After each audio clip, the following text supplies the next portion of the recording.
Hello, hello, hello, and we are live. Oh, I seem to have some feedback again.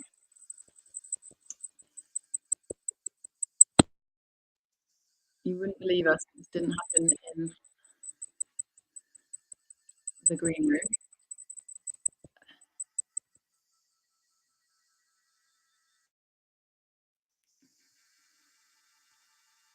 Is that still? Okay,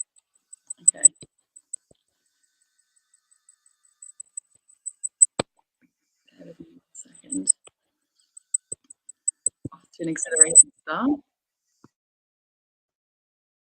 Hello, I'm going to pop on, Ellen, because I could see you feeling a little uncomfortable there. So no worries, these things happen. Have you got some headphones handy?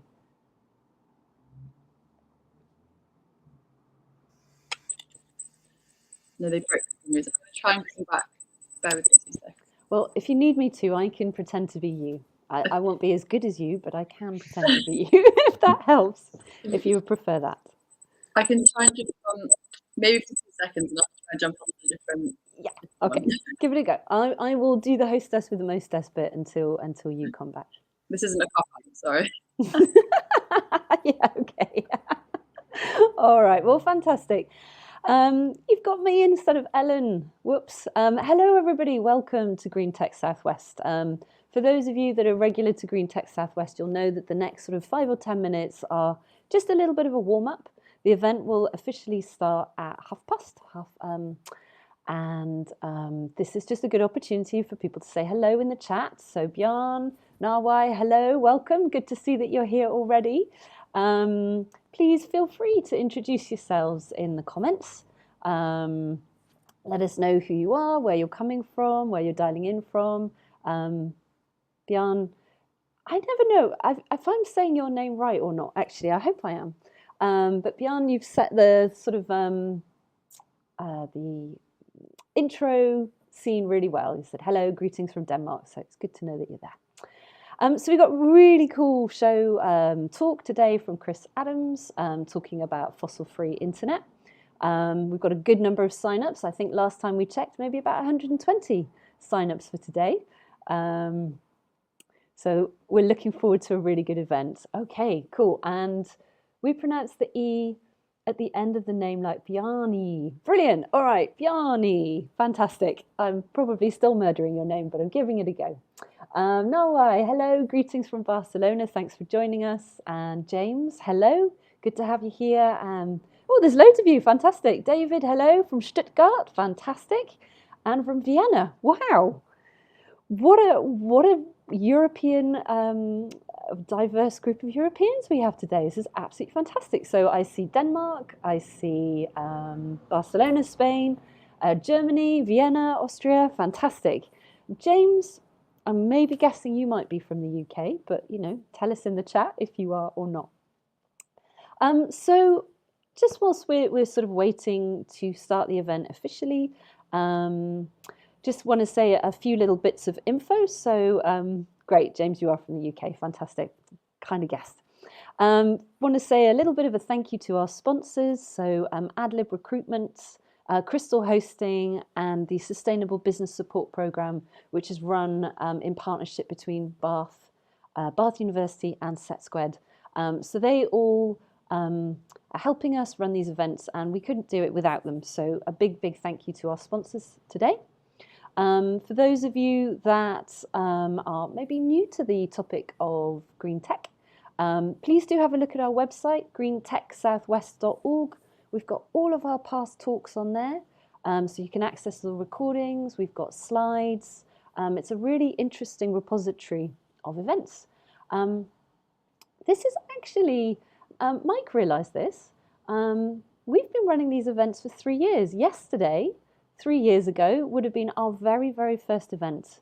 And I think we're sort of at event 30, 36, 35, Mike will probably know. Mike, if you're there, tell me in the comments which event number we're at, but I feel like it's 34 or 35. So we've been doing this a little while now, and that's really nice. Really good to have a nice, so many of you joining us as well, consistently coming back to the meetings. So thank you so much for that. 32, fantastic. So today's meetup 32. And yeah, we've been going for 3 years. So it's pretty cool. Thanks, Ellen. Well, I don't think I've got my list of things I'm supposed to be saying like you do, so I'm winging it a little bit here, but there we go. That's what it's all about, right? We're a community group, not a big fancy sort of polished corporate event.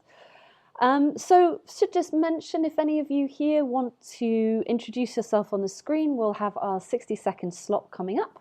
That's an opportunity for any of you to come on screen, say who you are, maybe what you're doing. Maybe you want to share something you're working on, or just say hello, or maybe ask a question. It's called 60-second slot for a reason, right? We want it to be quite short, 60 seconds, and we can normally manage 5 or 6 people. So don't be shy. Do let us know in the comments. Maybe the comments are over there on your screen. Let's hope so. Oh, wonderful, James! We've got our first taker. Yeah, do let us know in the comments if you want to come on screen. It's kind of the equivalent of standing up in the room and being like, "Hello, this is me." So we do really want these events to be friendly and informal, and to be community driven, which I know is a bit tough when we're online. Talking about sort of like community driven things, we like to mention this. We've got a forest that we plant trees in after each event, so for every month. You can find it on Ecology. If you go to ecology.com/GTSW, you can see our forest. We've got like a few thousand trees in there now, which is kind of cool. And we say to people, if you've enjoyed today's event and you wanted to show a way of saying thank you, you can always plant a few trees in our forest. So hopefully either Mike or Ellen will pop the link to our forest in there shortly. I'm normally the one doing the typing at this point, by the way. So we've just done a switcheroo of roles. So that's all quite good. I'm wondering what else we should talk about. So I'd love to see some more people introduce themselves in the chat. Emma, fantastic. Emma's introduced herself. Emma, hello. Emma from London, will the sponsor links be shared too? Yeah, we can definitely share the sponsor links. We do have a little slide deck which we'll use to bookend the event. So we'll have slides at the beginning and slides at the end. And we do have links to all of the sponsors in there as well, if you want to take a look. So Emma, thank you so much for joining us. It's really great to have you today with us. Thank you. And Billy, hello Billy. Great to see you here. We know that you're from the Sustainable Business Support Program, so thank you for joining us. And Billy, we weren't sure, we thought you might be doing a 60-second intro today as well, so let us know in the comments if you do want to come onto the screen and do that intro. Fantastic. All right, we've got 2 takers so far for the 60-second intros. Hopefully there'll be a couple more as well, so please don't be shy. We're very, very friendly.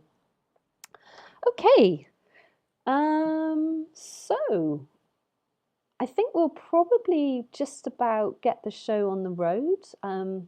Hopefully Mike and Ellen will come and join us. We may not be hearing from Ellen today because Ellen's having some slight echoey issues.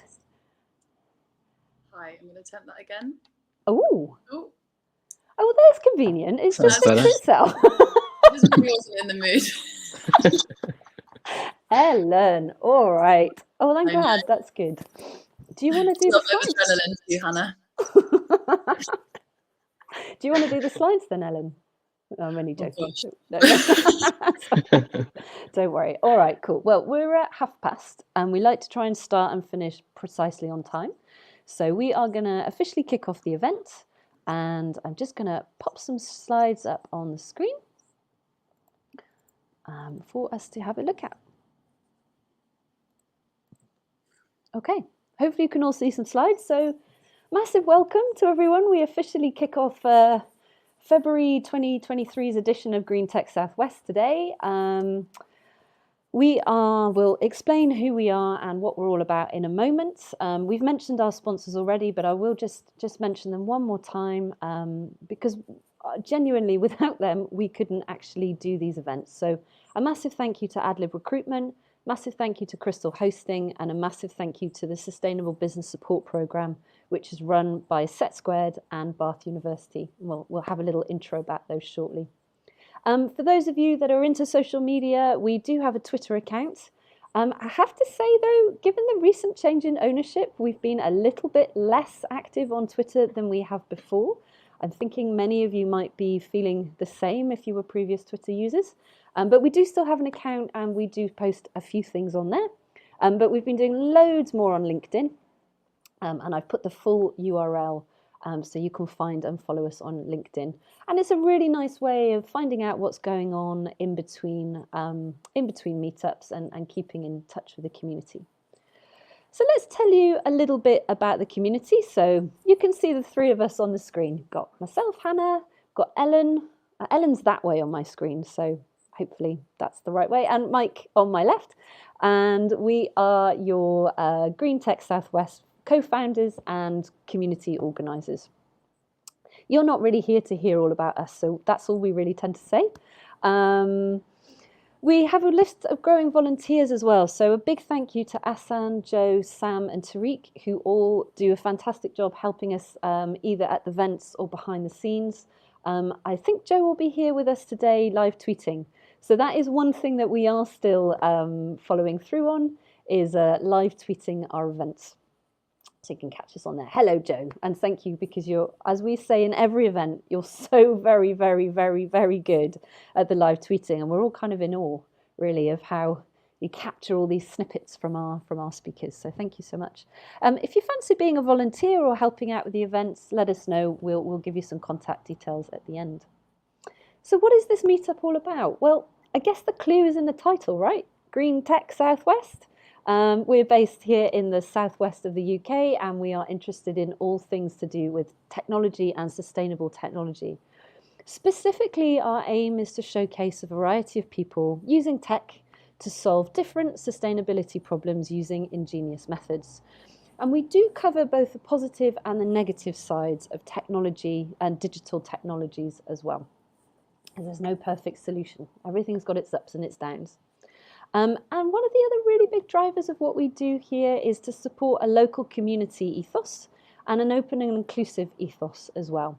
So Green Tech Southwest events are online, and we always have an online element to our events, even when we're also running them out of Bristol, which is what we did last month in January.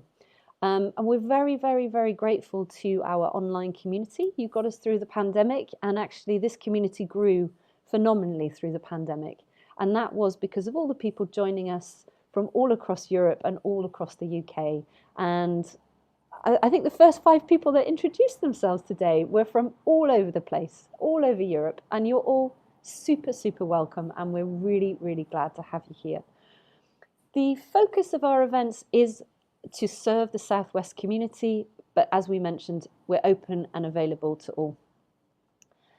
We have a code of conduct and we have a constitution, and really, like, the too long didn't read of the code of conduct is just be really nice to people, be nice to each other, be considerate and respectful when you're chatting in the comments, and recognise that we do have different points of view. Sustainability can be a really, really emotive issue, but what we ask of our community members is for you to be considerate and open-minded to other people's viewpoints.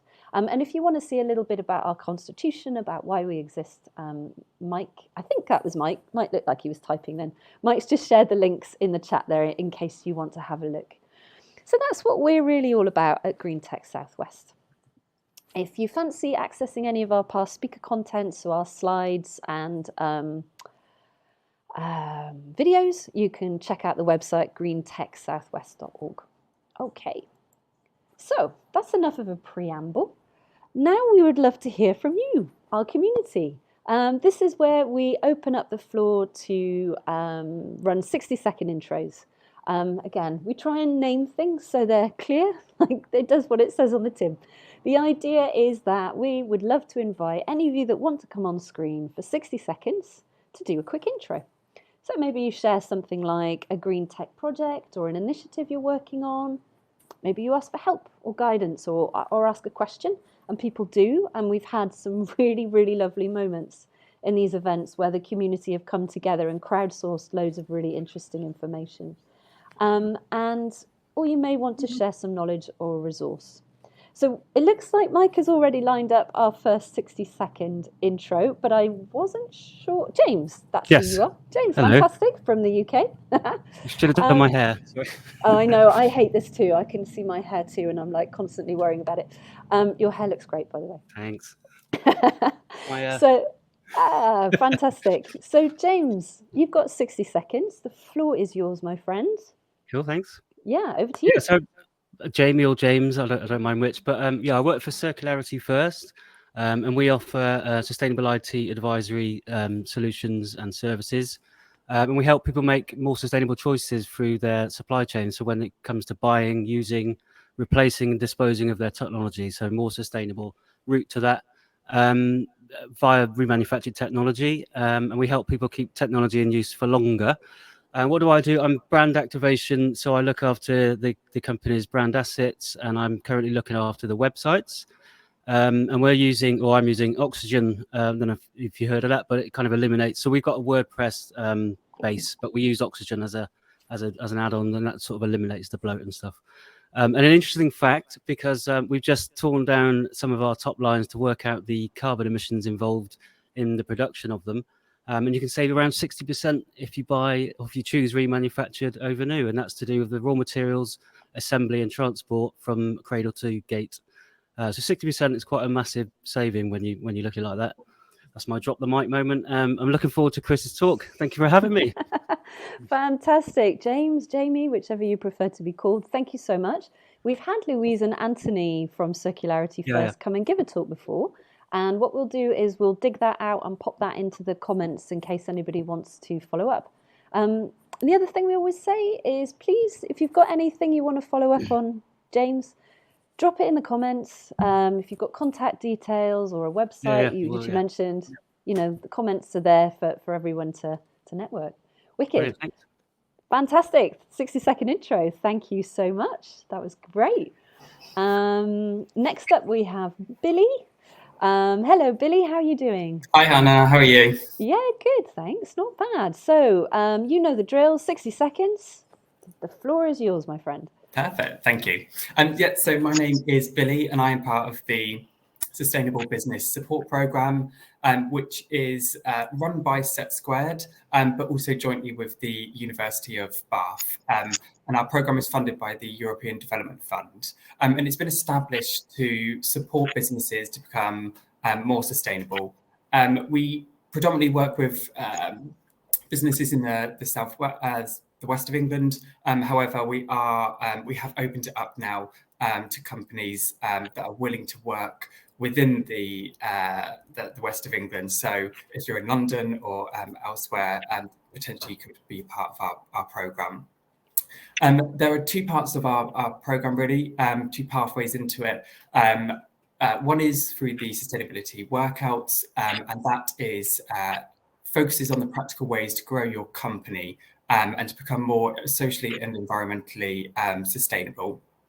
And then the second part is for a series of masterclasses, which Hannah, I know you will be running for one of them for us next week, which is around digital sustainability. And they are 4-hour, really nice, compact sessions for those that may not have enough time to spend a whole day on one of our courses. So they are a really great way of being introduced to the programme. And another nice link to our programme is that, obviously, being part of the University of Bath, we have links to the academics there. So what we do is we have a diagnostics meeting with companies that start, and we will link you up if there are potential research collaborations that we've notified. So if you've got a product or service that you think might need some academic input, then we are here to do that as well. And last little bit, it is coming to an end in May. So these fully funded free places need to be snapped up real soon. So if you are interested in being part of the programme, then do get in touch. That'd be lovely. Thanks, fantastic. Hannah. Thank you, Billy. Yes, and at the end, we'll be sharing some links to some of the sessions that you mentioned. And Billy, please do go nuts in the comments there. Share all the links that you mentioned, because I know that this is an amazing opportunity for businesses based out here. It really, really is good. So Absolutely. thank you. Awesome. Thank you so much. Thank you, Billy. Chris, hello. Welcome. Hi, Hannah. Can How you hear you me doing? okay? Yeah, you're loud Excellent. and clear, Good Chris, stuff. and the I've got floor is yours. got my little microphone above my head that sometimes doesn't get picked up by new systems. Thank you very much. Hi, I'm Chris. I co-organize a meetup called Working in Sustainable Technology, which is a close friend of the Green Tech Southwest group. I like to think we like to come along to one another's stuff. We do a monthly online meetup featuring a particular sector of where technology is being used to aid sustainability. We've done things on retrofit, on wind power, we've done green IT last year as well. The next one coming up on March the 9th, let's check mine. Yeah, March the 9th, 12:30, that's alternative proteins. So we're going to be looking into the plant-based meat industry. We've got a couple of guests coming on. The format is we have a short talk by two people who are usually founders or sort of senior leaders in their companies, not so much about the product, but about what the company does and how it does it. And the idea is to learn more about the technologies and techniques they're using in there. And hopefully you get inspired if you want to move into a technical role in a more sustainability focused company. We can find something interesting for you to do. There are breakout rooms at the end to talk to the founders, so you can talk to them. We bring your own questions to them about their businesses. So that's on, say, March the 9th at lunchtime. I'll share the link in a second on the chat. The second one, probably less Chris, relevant. you have to be very quick because you've definitely had more than your 60 seconds. Oh, I am sorry. We've got a couple of other people behind you. March 23rd in Cambridge, in person, if anybody wants to get to Cambridge for that. We've got a broader one called Tech Skills for the Green Revolution. Very exciting. We've got Tara Du coming along to that and My Climate Journey to talk about overall where the green revolution is going to take tech skills in the coming years. So please do come if you can make it to Cambridge. Sorry, Hannah. It's all right. It's all good. No, sometimes we can let them go on a bit longer because we don't have as many people, but we seem to have a lot of people wanting to do slots today. And we always love to hear about what you're up to in Cambridge as well, Chris, and big supporters of your works and your efforts and your events. So thank you. Thank you. Fantastic. Chris, great to see you as always. Thank you for coming along to Green Tech Southwest. Now, I did see maybe we had Andy as well to come on. So Andy hopefully is joining us shortly now on the screen. Did we have anyone else that wanted to do a 60-second intro too? Did Mike or Ellen spot anybody else? No, I think it was just Andy at the moment. Okay, fantastic. Cool, and then we will probably close this off after Andy, actually, because I'm just looking at the time down there, and we do like to run a tight ship and get our speaker Chris on as soon as we can. So Andy, we're having I think sometimes we have trouble with Andy's internet connection, don't we? This feels like it's happened before. Andy, we are going to mention Purpose Fest in our bookend at the end and mention the event then. So I guess we can try reprompting one more time. Okay. Yeah, thanks, Mike. For those of you that do ever want to do a 60-second intro, we do find that running on Chrome seems to provide slightly better results for us than on another browser. Andy, fantastic, you made it. I'm going to hi, sorry about that. to you. No worries. Joining on mobile phone caused a few wobbles, but great, we got there in the end. So yeah, thanks, Hannah. If you're going to mention it in the wrap up, that's great. But on the 16th of March at Bristol City Council at City Hall, we will be running Purpose Fest. You can find more details at purposefest.org. It's about 150 people coming along from the Bristol and Bath area, so it should be a lot of fun. We'll be looking at donut economics and diversity and inclusion and corporate activism and a whole range of different things. There will be music, there will be donuts, there will be dancing, there will be all sorts of great things to come along for. So hope to see as many of you as possible on the 16th of March. Any issues, give me a call. Thank you. Andy, the master of the 60-second intro. Thank you so much. That was actually 40 seconds by my book, so well done. And we're really looking forward to the event as well. What a fantastic thing for Bristol to have and to be hosting. So thank you for everything you're doing on to make that happen. Awesome. Okay, so Andy, we're going to say goodbye to you, and we are done with 60-second intros for today. So I'm going to bring our slides back up, and we are going to invite Chris on the screen and hand over now to Mike to introduce Chris. So me and Ellen are going to flawlessly slide away into the background there, and we'll get our main event on the road. Thanks, everyone. Thanks for the 60-second intros. Those were great today. Great stuff. Thanks, Hannah. Hi, Chris. How you doing? Hello, I'm pretty good. I do apologise for the state of the room behind me, but hey, we're all friends here, hopefully. So We are. That should be Yeah. fine. Great stuff. Thank you for coming back, because of course we had you on a couple of years ago as part of a panel, but now you get your big Glastonbury headline slot. So Oh wow, yeah. we're all very excited for that. So yeah, welcome, and thank you so much again for giving up your time. Just a reminder to everyone watching, you can put questions to Chris in the Ask a Question section. It should be down the bottom somewhere. And you are welcome to upvote questions which you would really like to see answered, and we'll try and get through as many of those as we can inside the hour that we've got. So yeah, just pop them in there and we'll keep an eye out for them. But otherwise, yeah, it's over to you, Chris. So I will make myself small. Thank you very much. Off you go. All right, I'm just going to share my screen if I can. Come on here. There's a really frustrating thing where when I'm using when I try to click the button to share the screen, it's also taking up the same space as the switch the screen sharing off moment. 2 seconds. Let's see if I can get to it. Oh wow, this is so frustrating. What I'm trying to press is the screen sharing part, but every single time I move my mouse pointer to actually share that, it's we've got it now. Okay. Forgive me that. I assure you I am a professional. Okay, so I think you should be able to see my screen, which says Getting to a Fossil-Free Internet by 2030, a tour of the tech and policy changes to get us there. As mentioned, my name is Chris Adams, and I work for the Green Web Foundation. If you've never met me before, this is kind of my background. I spent the last 15 years working in a series of wacky environmental and open data focused startups. I also work with Michelle Thorne and Hannah Smith on a magazine called Branch to publish that, which covers this intersection between climate and tech in more detail.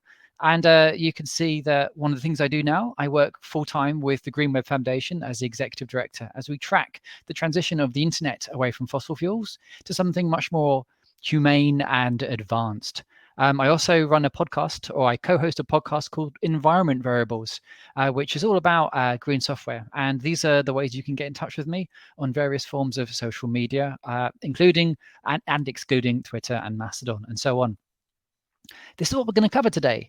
We'll talk about a fossil-free internet by 2030. I'm going to share with you a framework to help think about this kind of stuff. And then we're going to use this framework to look at some of the tech and policy changes we might see so we can plan ahead and respond to them. So first of all, why a fossil-free internet by 2030? So first of all, let's think about it. We are in a climate crisis largely because we keep burning fossil fuels instead of finding a path off them. It really is that simple. And if I was there in person, this would be the screen I would be asking you to share on social media, because it's really, this part really shouldn't be hard. And there are lots and lots of good reasons why you would actually want to have a fossil-free internet if you work in a technology firm, or even if you don't, actually. So first of all, it's achievable. There's lots of big firms already doing this, but as we'll see, smaller companies are also doing this and moving quite quickly. There is a whole kind of save carbon climate emergency angle that we'd probably care about. There's also a humanitarian aspect, which is basically related to the fact that the air quality problems that come from burning fossil fuels end up cutting short lots and lots of lives needlessly. And as we know, especially in the UK, fossil fuels are definitely not cheap. Finally, people like to be part of green firms. And as we have seen in Russia, there's a whole geopolitics and energy security angle for this stuff. So this is the way we care about, why we think about it, why it's important. So let's talk about a framework to think in a bit more structured fashion about this. So this is what we use at the Green Web Foundation. We have a model that we call CID, which stands for consumption, intensity, and direction. And as you can see, consumption refers to, can I change how much we need? Intensity is about, can I change how much harm is done if I need to do something? And direction is, can I change where we are headed? What kind of world are we planning to build? Now we'll cover all of these in good time, but let's just start with the first one.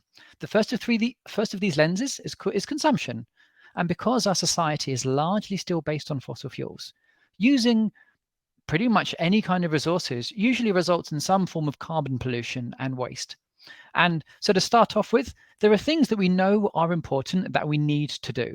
And given that we can't not do them, it's a really good idea to minimize the amount of resources we do need to consume in order to do them. And let's just think about the trends that we've seen over the last few years to see if this is going in the right direction.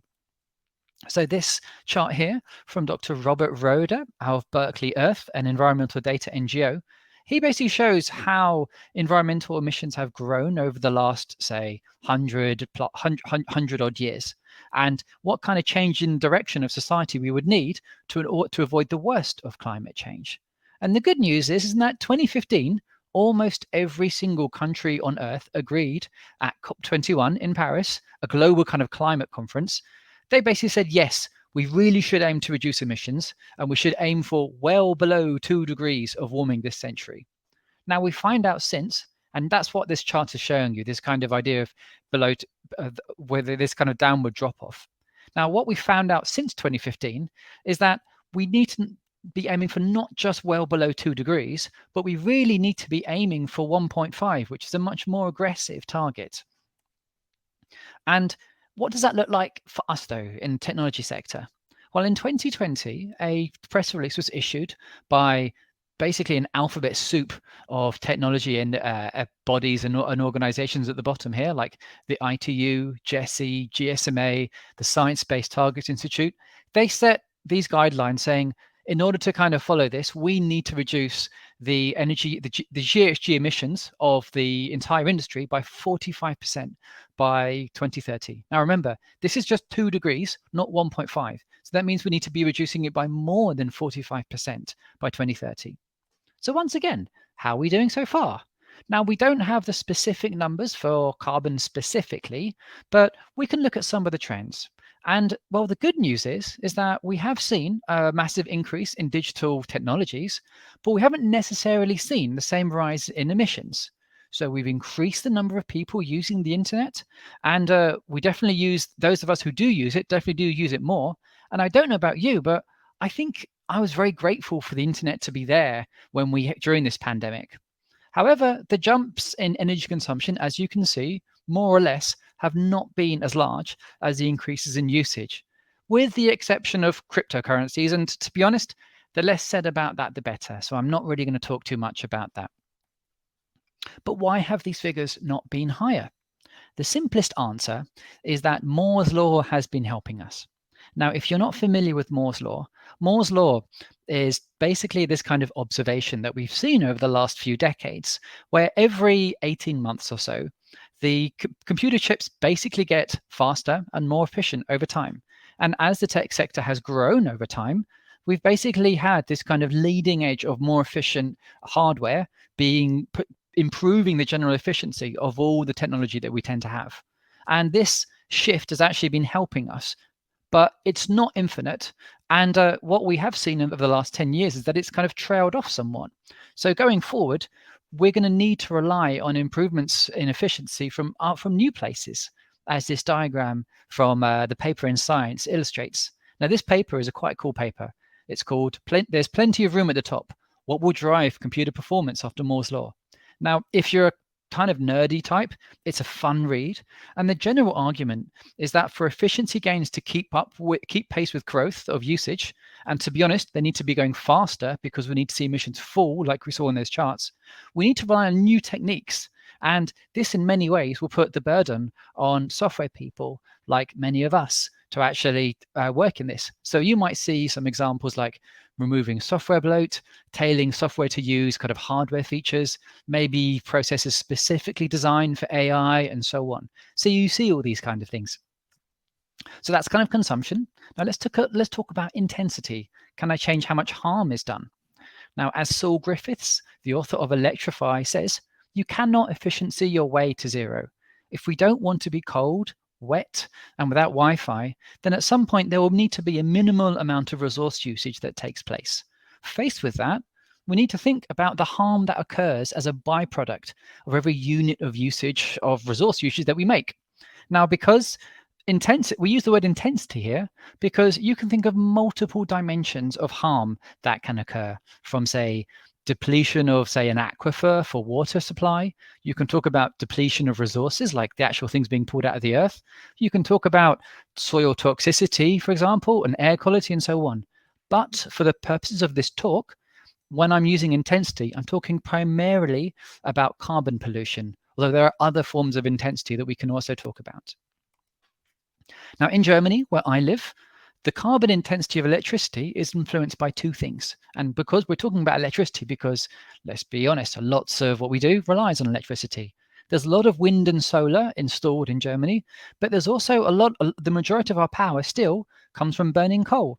So this machine that you can see here, it destroys forests and in some case people's homes, and largely to dig up coal, which we then burn to heat up water to create steam. This steam then turns a turbine, which generates electricity, which we can use to power servers and everything like that.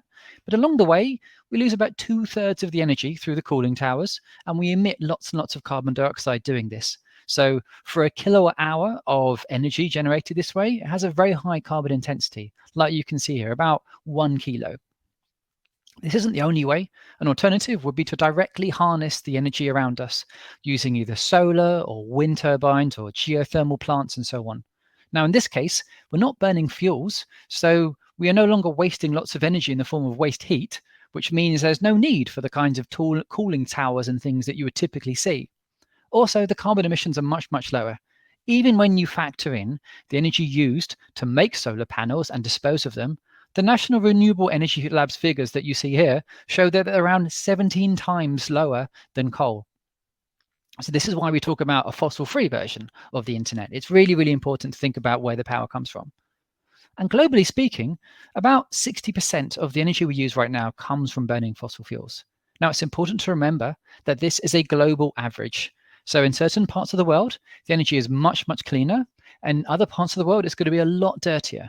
And now, although the numbers look tiny on this chart, what you can see in the top right, this blue and yellow and red bits, is that you can see wind and solar growing, and as they've been really plummeting in price. So for context, solar energy is nearly 10 times cheaper than it was 10 years ago. And now around 90% of new capacity that comes into the world is coming from renewables, not fossil fuels. So you'll see this shift over time, and people refer to this as the energy transition. Now, because the carbon intensity of compute is not uniform all around the world, if you want to reduce the harm done by carbon pollution when you use energy to run servers, you have two main options. You can move the work geographically, like through space, as we can see here.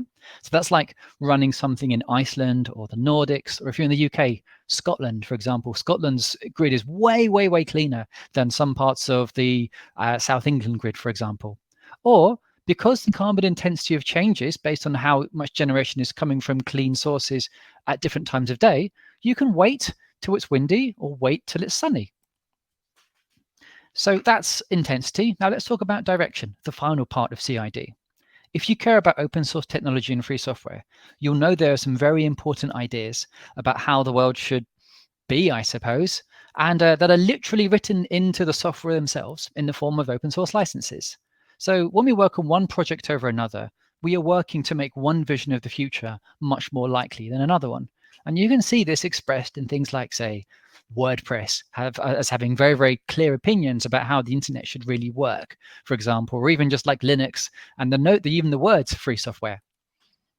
And I think this quote by Cade Diem of the New Design Congress really helps frame this idea. He says, you should, well, as you can read it here, technology is a social, political, and environmental accelerant. I think it's helpful to think about this because you should think of technology as an accelerant, something that makes something more likely to happen or increases the speed at which it happens. So if you choose a direction, it will help you get there faster. And it's important to be mindful of the direction and by extension, the kind of world you're working towards.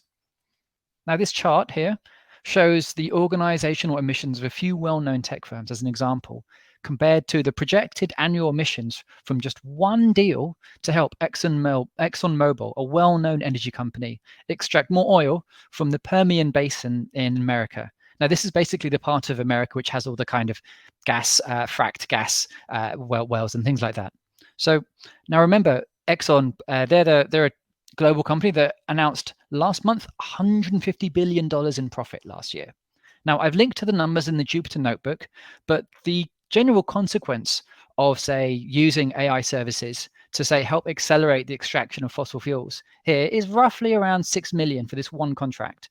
Now, you can see that's comparable to like an entire Facebook. That's in the same ballpark as Facebook's reported emissions for the year. And it's basically, this is more than twice all of Microsoft's historical investment in carbon removal. So this means for every oil and gas contract that Microsoft wins of this size, it has the same kind of enablement of extraction. It's like putting another Facebook's worth of emissions in the sky.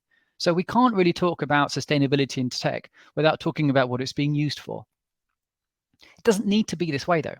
So one of the nice surprises at COP27 was learning that the same company that has recently been doing some work to identify the nearly 2,500 coal plants in operation all around the world, and then use AI to figure out how to repurpose them to run on carbon-free energy.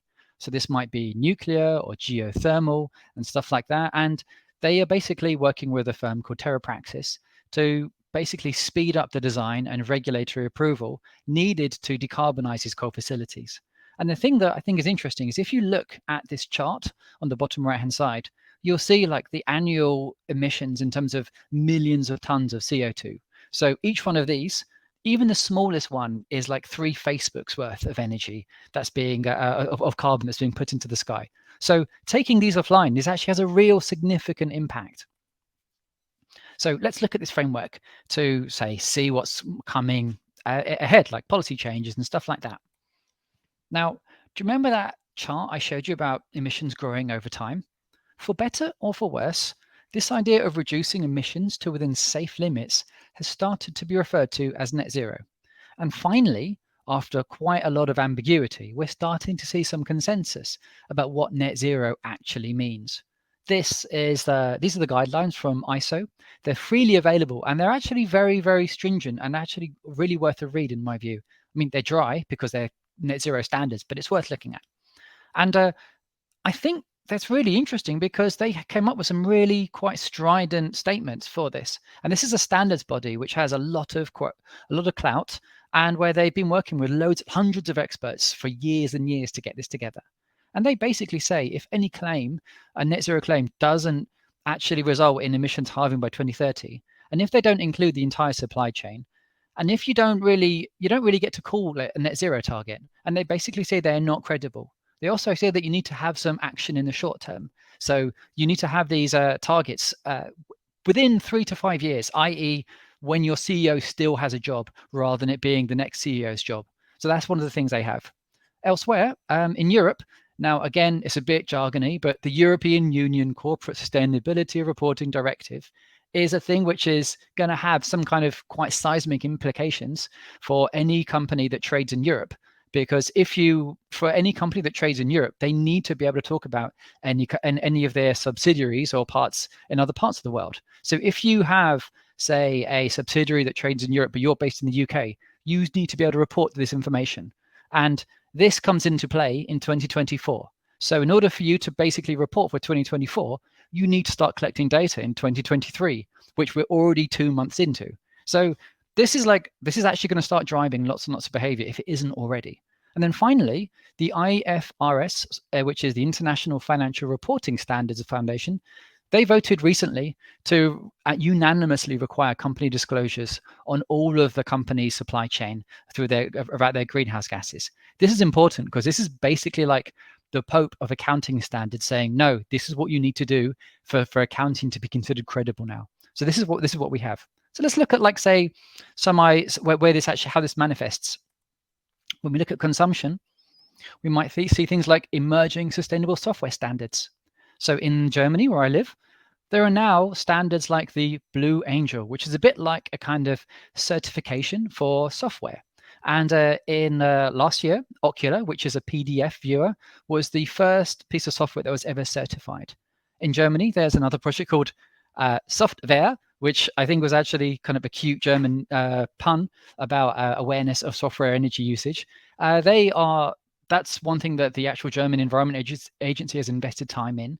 But also in the UK, DEFRA Digital is doing similar steps for this, largely because in many cases, these are organizations which have binding targets themselves where they need to report. And they are writing this into their own procurement now. So if you want to do business with the public sector, you will need to be able to start demonstrating some of these numbers and showing this stuff. And the other thing is, there are actually tools which make it easier to do this now. One such tool, which I quite like, is called the Green Metrics tool. It kind of simulates the entire system that you might actually use for accessing a website, like having a server, then having a browser. And then they basically measure the energy used by every single component from this. And this is going to be a bit geeky, and there will be some graphs, but it basically looks like this. There's kind of this output here. The idea is that you might have a kind of typical user journey where I go to a page, I look at something else, I send a contact something, then I send an email. It will basically show this stuff. So you can actually start figuring out where the actual spikes of usage might be. So you can then kind of improve this stuff. And you can measure things from the outside, but you can also measure things from the inside. And this is the stuff with, this is what you're looking at here. These are some charts from Firefox.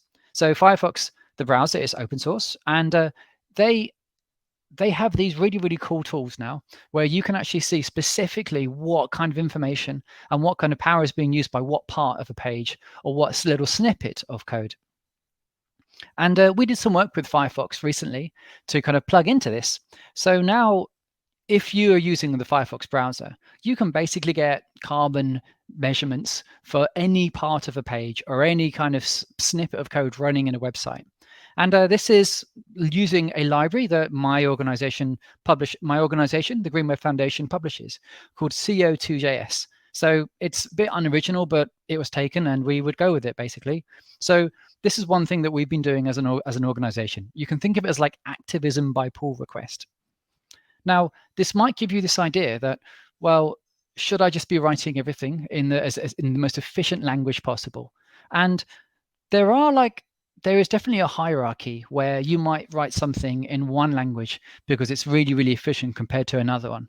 But it's also worth bearing in mind that a lot of the time when we choose one language over another, we're choosing it because there's a community there, or there's other reasons, or it's easy to find someone who actually understands these skills.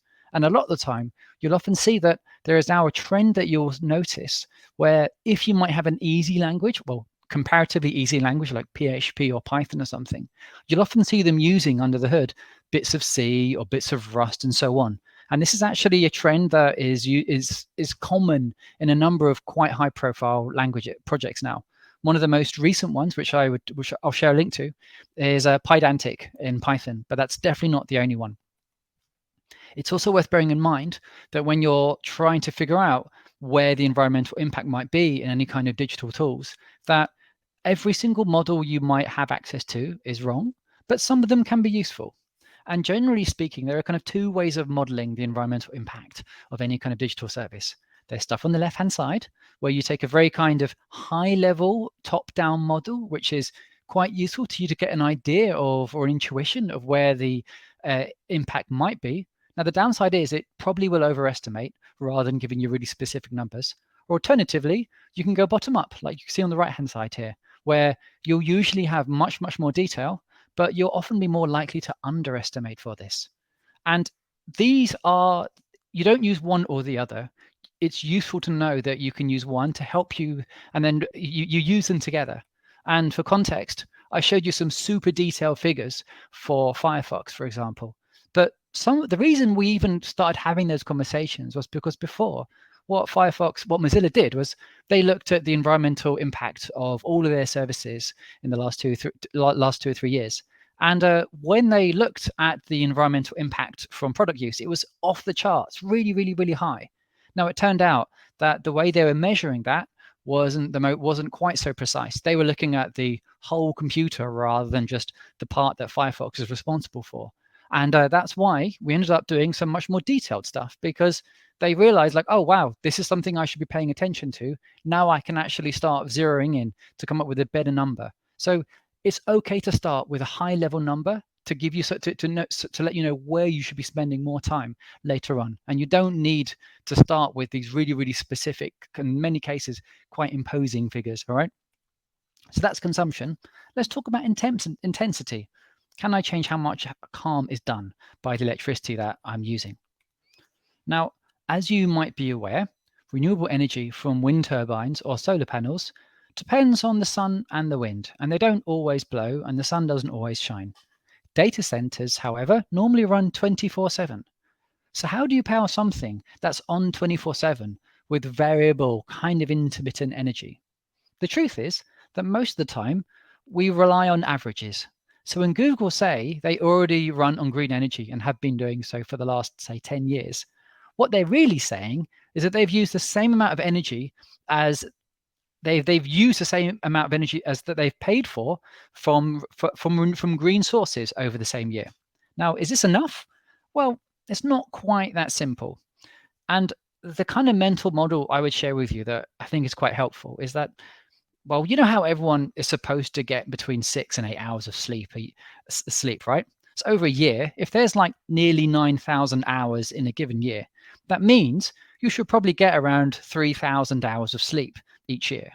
Now, if you got 3,000 hours of sleep by sleeping from the 1st of January to the 1st of April, and then you survived on Red Bull and chocolate for the rest of the year, I mean, it's better than no sleep, but I'm not sure I could really tell you and be consistent and be convincing if I said that was 100% sustainable. So there's an issue about time of day as well as just the total amount. And as we mentioned, if you don't have massive solar farms and stuff like that, then the two main ways that you might try to affect the carbon intensity of compute is by choosing to migrate things through space to a different kind of provider in a different part of the world, or migrate it through time. Now, in the Kubernetes community, there are lots of different approaches that actually embed this into it now. And there's a really good talk that I've linked to from FOSDEM called Carbon Intensity Aware Scheduling in Kubernetes. So if you know anyone who runs cloud infrastructure, I would point them to this talk. It's a really, really good talk to turn Kubernetes into low Carbonetes. And it's worth just talking now. And I do apologize because this will be a little bit nerdy now. Okay. Most of our computers run on energy, but a lot of the time, what we're really using is a mixture of electricity that comes from different sources, each with slightly different properties.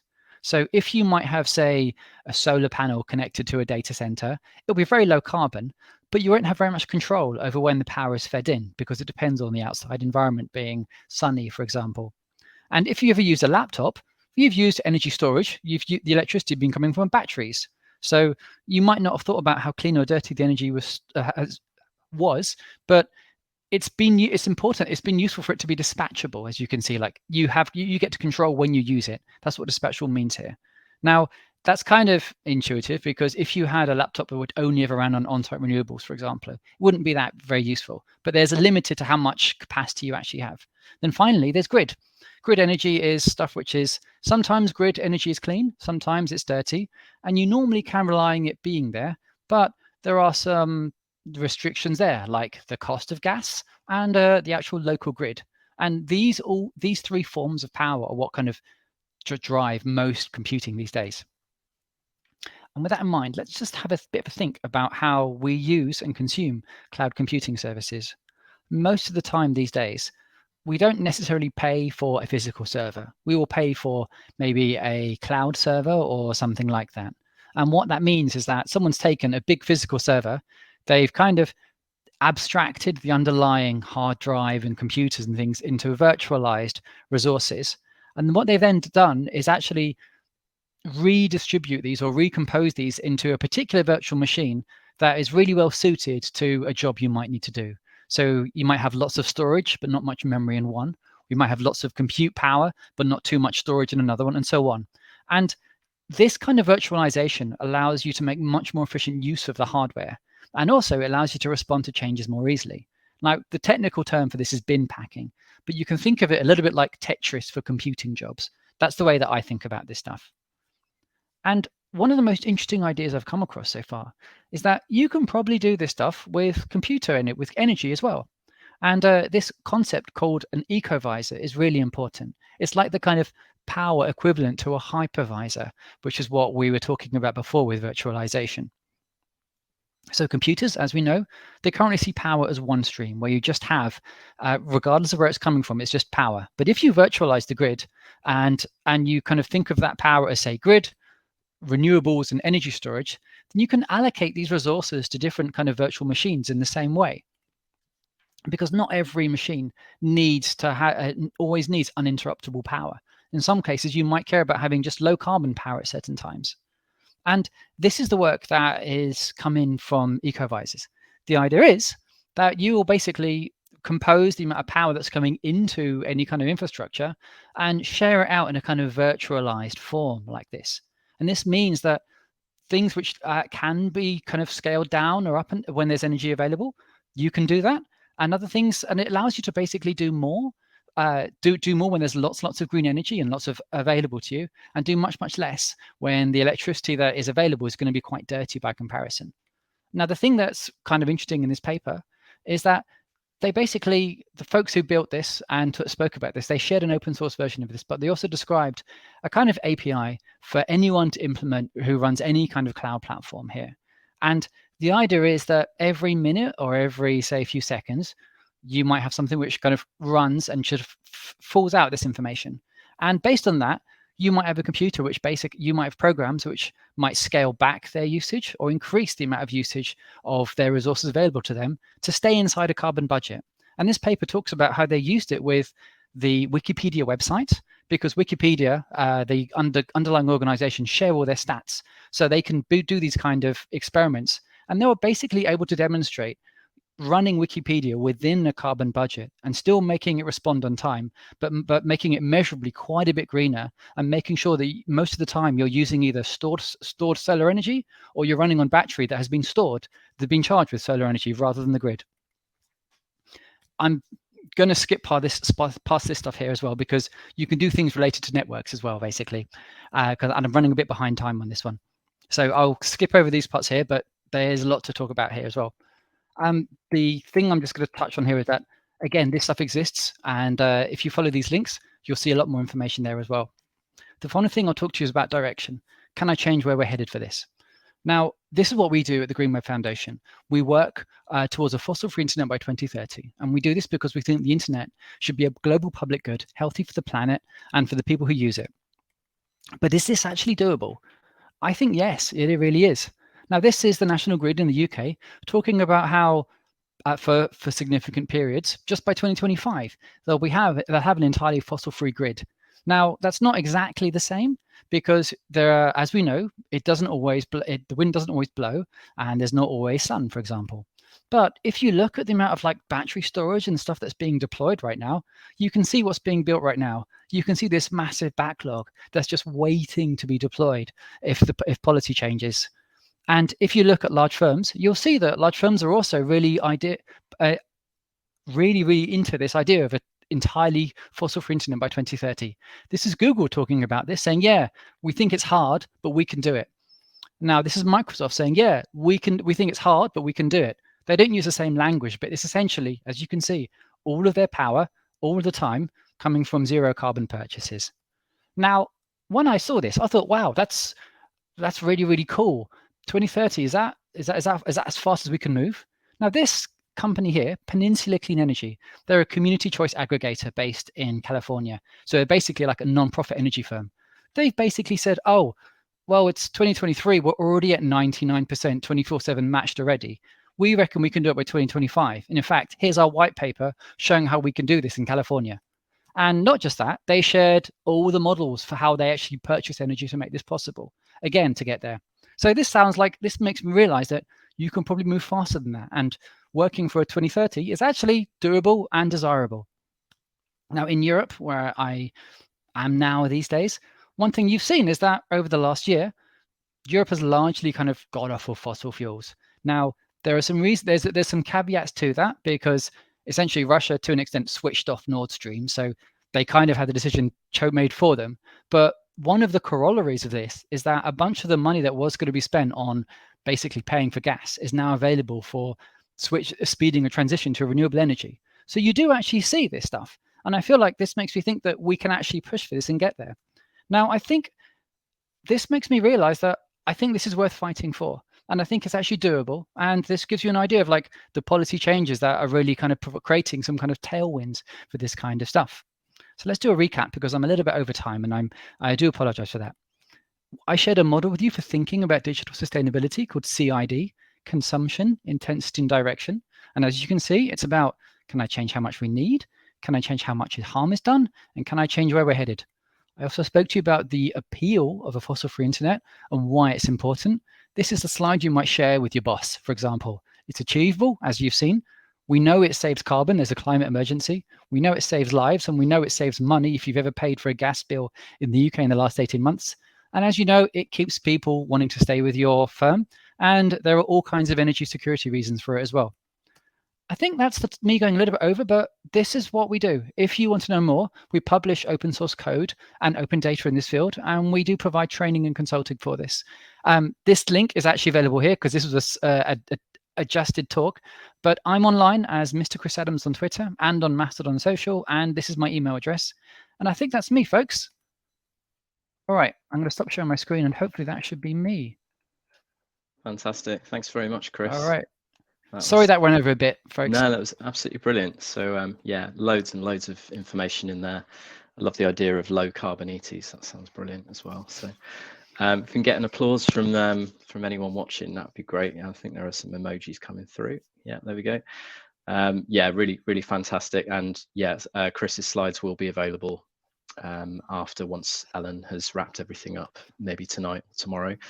And you can watch that back as well. So yeah, that should be available a couple of minutes after we finish today. So yeah, top stuff, Chris. We've got a couple of questions we can get through before bringing Hannah back on to wrap up. So thank you for the questions coming through. I think Hannah's answered one from Bjarni. So we've got a question from Rob Knight. Do those figures take into account the greenhouse gases from end user devices and infrastructure to connect them to the internet services? Some of them do, and some of them don't. I think he might be referring to the figures from the IEA. I think those ones tend to focus on the end user energy usage, but they don't talk about the embodied energy that comes from, say, circular stuff like that. I'm very happy to answer that question in more detail in chats, for example, because I'll be honest, I don't know which slide that was referring to. And there was quite a lot of slides we went through. So yeah, I'm more than happy to go into more detail about that. I think it was quite early on, that question, but yeah, I'm sure we can follow up with that one. Thank you for that, Rob. Cool. So question from Vicky, carbon accounting question. Does Chris or anyone know the official carbon consumption of Google Cloud Workspace? She's never found it historically, just estimated based on the average server consumption and data space requirement. Almost no large firm will share this information directly. The best you can do is trawl through all kinds of papers to get some ideas, because even the figures in the tools provided from the native tools, the native like carbon accounting platforms from Amazon, Microsoft, and Google have some inconsistencies across each other. So that'll give you a rough idea, but also you've got to remember that it's quite complicated because Google might have a series of backups. And then at what point do you actually, you got to figure out which parts do you want to include inside Google Workspace for this. So it's very, very difficult to find it. But in the short term, I would suggest either going to the existing platforms or look at something like Green Pixie or some of the other tools that do pull in some of these numbers from your kind of consumption logs now. Great stuff. Yeah, thank you for that question. Not actually sure there's any more here, Chris, for you. So I'm just having a little scroll through. Is anyone from the audience, if you want to put your question in the chat for Chris, I think we've got time for one more. If not, I will bring Hannah back. Give it a couple of seconds. Looks like that might be it, actually, Chris. Oh, that was easy. Okay. Yeah, you got off lightly there. I think there's just a lot to digest, and a lot of people probably Yeah, I making don't. There notes. was. Yes. Good stuff. Well, great stuff. Hannah's back on. Yeah, so I'll hand back to Hannah. But yeah, thanks again so much, Chris. That was absolutely brilliant. And yeah, I'm sure there's loads of resources and things to tidy up and get out to everyone. So yeah, really appreciate you talking us through all of that. Yeah, almost every single slide has a link to either a paper or a website or something. So there is no shortage of stuff to dive into there. Good stuff. Over to you, Hannah. Cool, thank you. Well, thanks, Chris. Really, really enjoyed that talk as always. We'll get those slides out to everybody a little bit later on. There was one last question, actually. I answered it as Mike mentioned there, which was I think we had a question about the Firefox profiler.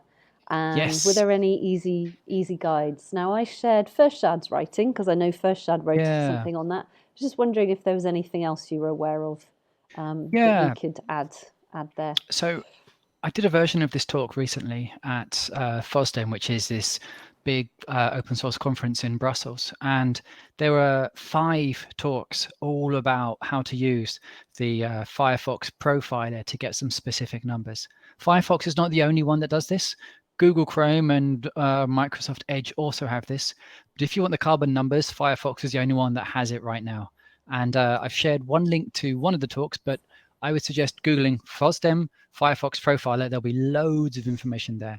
Also, the YouTube, there are some nice ways in from the team as well, talking how to get started using it. Sweet. Well, thanks, Chris. I had a feeling you'd know something else apart from me. So we'll close this part of the event off and say a massive, massive thank you to you, Chris. You are the font of all knowledge with this stuff and an excellent speaker as well. You make it very accessible for people. So thank you so much for your time today, and thank you for your continued support of Green Tech Southwest as well. So thank you, Chris. We will release you back into your day. I think Mike's gone and closed Chris off. So there we go. Thanks, Chris. My job now is just to bookend the event and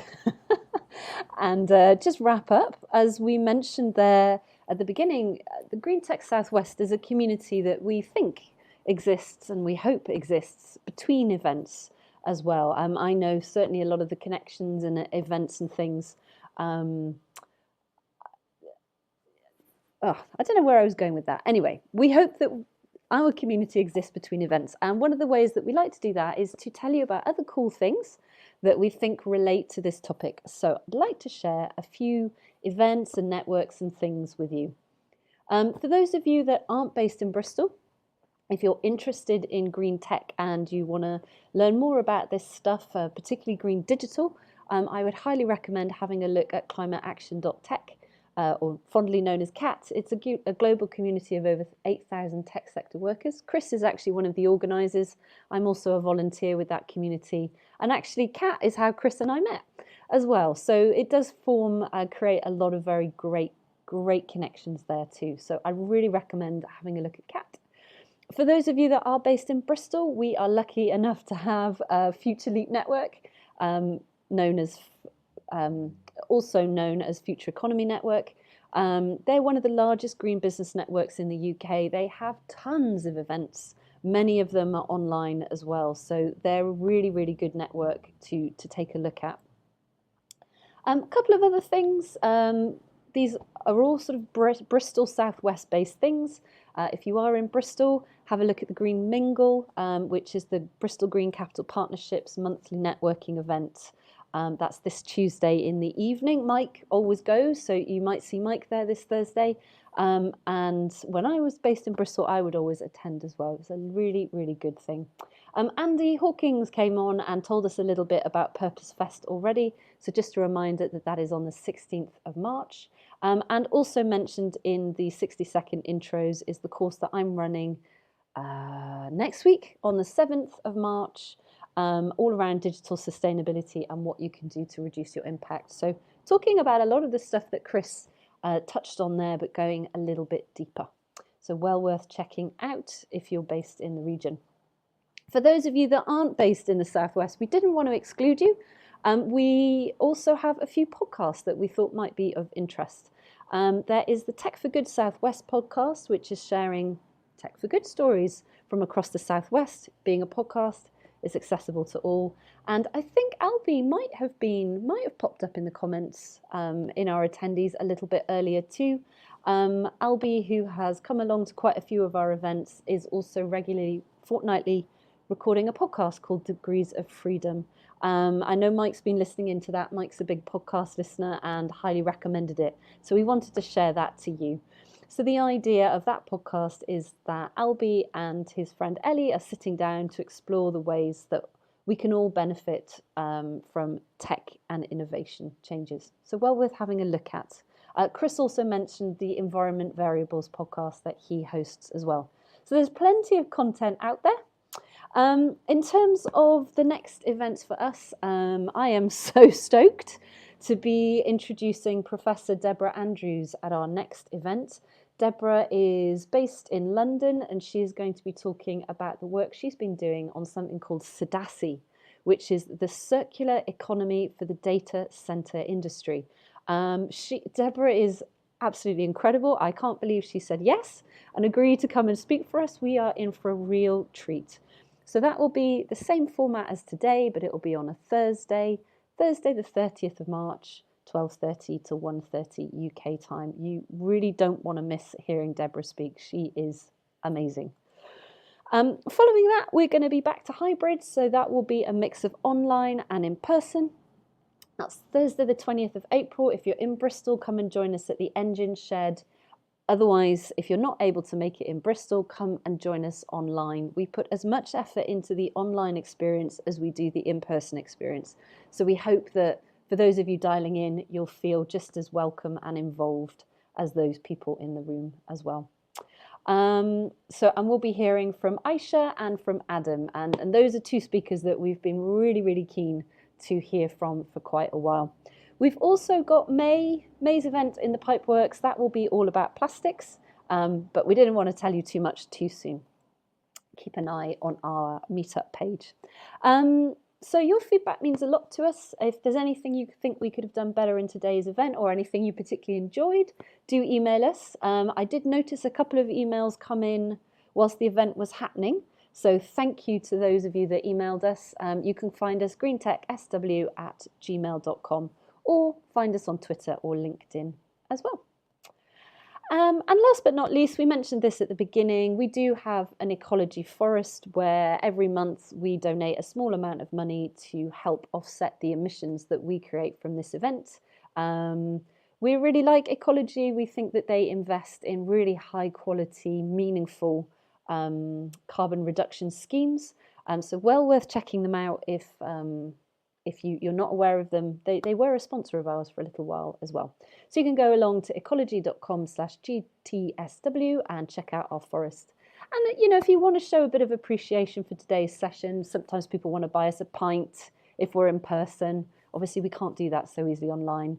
But if you did want to contribute a little something, you can always plant some trees in our forest. But only if you want to. These events are free and always will be free. So thank you.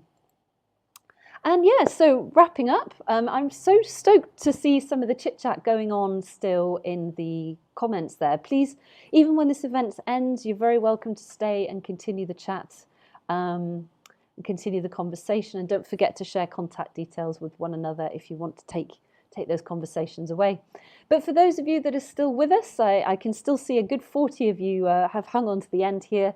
So just want to say once again a big thank you. Thank you for being a part of our community today. We don't take it for granted that you find the time to come along to these events, that you share the events with your friends, you tell people about them, you give us positive feedback on Meetup. We don't take any of that for granted. Without you, we have no community, we have no audience. So we are enormously grateful and very, very pleased that you've all taken the time to be with us today. So we hope you've enjoyed the session and you found Chris's talk helpful. We'll be doing the write-up and sharing out the slides and the recording a little bit later in the day. So go well. We hope to see you all again very soon, whatever the time of day it is for you. I'm sure it's still Tuesday, possibly still Tuesday. So we hope that the rest of your Tuesday goes well and see you all again soon. Thanks for coming.